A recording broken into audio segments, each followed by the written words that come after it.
We now live in a world where Kate Hudson is a two-time Academy Award nominee. 2 times! You know, when I made my Oscar predictions, I was really hoping for some surprises and some snubs, and guess what? The Academy delivered. I think the biggest snub of the day is Wicked for Good. Last year, Wicked got 10 Oscar nominations. Wicked got 0 Oscar nominations this year. 0. Like, I expected none of the acting to get really nominated. The only one that could have snuck in there was maybe Ariana Grande, because a lot of people were talking about her. But I'm really surprised the film didn't get any technical awards.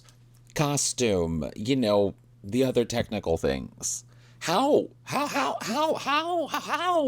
Crazy. Another surprise was that Sinners received more nominations than One Battle After Another, setting up a fantastic battle for Best Picture between Sinners and One Battle After Another, which frankly I'm very excited about. It's been years since there have been 2 fantastic films that are vying for Best Picture that I'm actually eager to see them fight it out. Because so often, you know, you want one picture to win and then you don't really like the other one. It's kind of in the lead and you're like, why is that in the lead?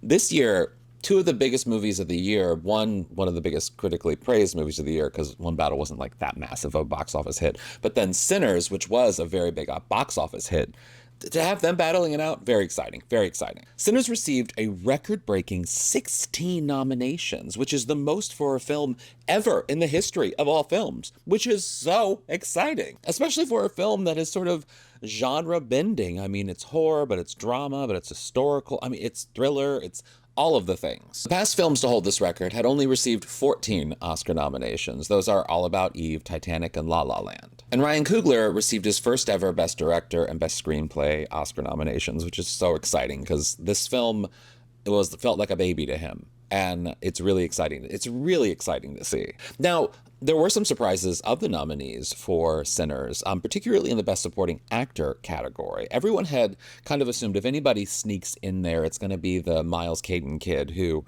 played, you know, the younger person in the film who, well, just see the movie. I personally was always rooting for Delroy Lindo to get an Oscar nomination for this because he's such a veteran actor and he did such a fantastic job in the film, and it's such a perfect supporting role that I was really hoping he'd sneak in there, and guess what? He did! And so did my girl, Wunmi Mosaku, who I am so excited about. I was rooting for this. I think she can actually win this. I think she can win this Oscar for Best Supporting Actress. And of course, Michael B. Jordan received Best Actor nomination. He played 2 parts. Of course, he's going to receive an Oscar nomination. Just give it to him. He's not going to win, but I want him to win. Do I want him to win? Yeah, I want him to win. I would want him to win. I would not be mad at that. Let's talk about One Battle After Another, because there were some surprises in there too. So that film received 13 nominations, but surprisingly, in the Best Actress category, Chase Infiniti did not receive an Academy Award nomination, and that is actually kind of a travesty, because One Battle After Another, the entire film is about Chase's character.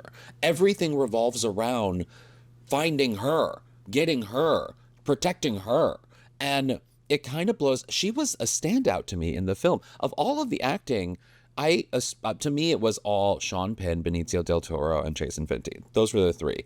You know, Tiana Taylor was great. Leonardo DiCaprio was great. All received Oscar nominations today. But for Chase not to receive a nomination, kind of upsetting. Actually, no, not even kind of, actually upsetting. And the woman who probably took Chase's place in the Best Actress category was also a surprise nominee, Kate Hudson. Kate Hudson pulled it out for Song Sung Blue. Who knew this movie about a Neil Diamond cover band that looked so cheesy? I mean, she's great in it. She is great in it. But looks so cheesy. Got an Oscar nomination for Best Actress. What world are we living in? Everything's upside down. I love Kate Hudson, don't get me wrong. But Chase Infiniti deserved that Oscar nomination. Sorry, Kate. Like, she just did. But you're fantastic, too.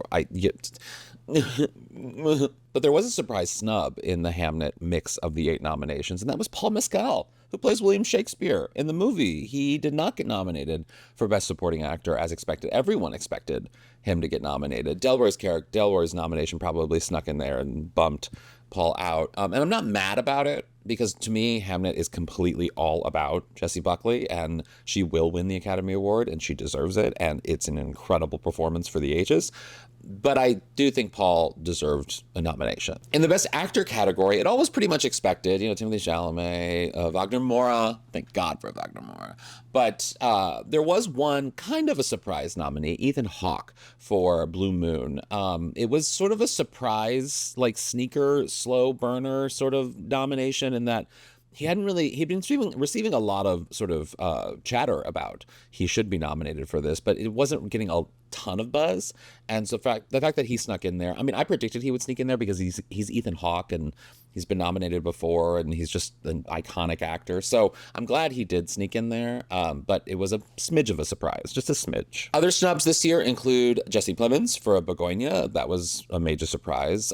His performance in that film is fantastic. The film is kind of all about what he does. So I was surprised that, just like Chase, the film revolves around these characters and they don't get nominated, which is kind of crazy. Jennifer Lawrence didn't get a nomination for Dime I Love. Not totally surprised by that, but she did fantastic in the film. Some people are saying they're surprised that Jennifer Lopez didn't get nominated for Kiss of the Spider-Woman. I'm not necessarily surprised by that because she was on 0 lists. I am surprised that Tonatia did not get nominated for Kiss of the Spider-Woman for Best Supporting Actor. Tonatia is the film, and he is the reason for the film, and so that's a bummer. And also, all of the actors from Train Dreams. I mean, Train Dreams received nominations elsewhere, including Best Picture, but it didn't get any of the acting nominees, including specifically for Joel Edgerton. Other snubs that I'm sort of surprised by is Amanda Seyfried for The Testament of Anna Lee.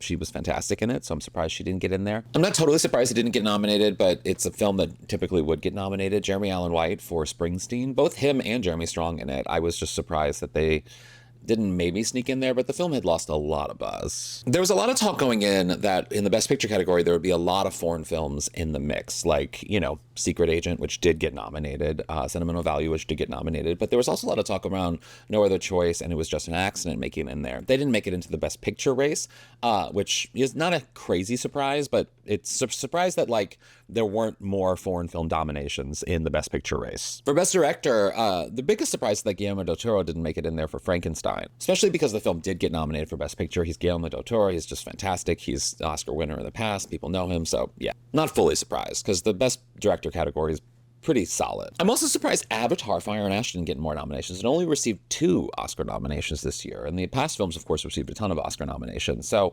I'm just surprised that some of these big films like Wicked for Good and Avatar: Fire and Ash didn't get as much attention as they usually do. But all in all, I'm pretty happy with the Oscar nominations this year. I love some of the surprises. I particularly love that Sinners did so well. This is very exciting. It means that there's a real race on our hands, and I love to see it. What do you think of the Oscar nominations this year? Let me know in the comments, and make sure you're subscribed to the Parting Shot podcast and For the Culture newsletter, where I'll be breaking down all of the twists and turns of this award season. And in the meantime, watch something fun today and have a good one. Why did I treat that like the podcast? I don't need to sign off like the podcast. Bye.